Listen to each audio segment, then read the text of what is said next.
एक बार की बात है, एक छोटी सी चींटी थी जो हमेशा अपने घर से निकल कर खाने के टुकड़े ढूंढती रहती थी।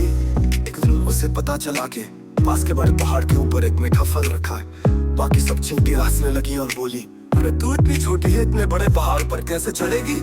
ये तो नामुमकिन है। लेकिन नन्ही चींटी ने हिम्मत से कहा, अगर दिल बड़ा है तो मेरा छोटा शरीर मुझे रोक नहीं सकता। वो रोज पहाड़ पर चढ़ने की कोशिश करती, कभी फिसल जाती, कभी गिर पड़ती, लेकिन हर बार उठकर फिर से चल देती। धीरे धीरे वो ऊपर पहुंचने लगी। आखिरकार एक दिन नन्ही चींटी पहाड़ की चोटी पर पहुंची और वो मीठा फल ले आई।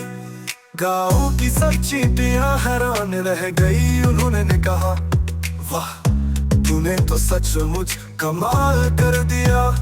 नन्ही चींटी मुस्कुरा कर बोली, मेहनत और हिम्मत से बड़ा कोई पहाड़ नहीं होता। ओहो, नहीं होता, नहीं होता, नहीं होता, नहीं होता, नहीं होता। मेहनत और हिम्मत से हर मुश्किल आसान हो जाती है, चाहे आप कितने भी छोटे क्यों ना हो।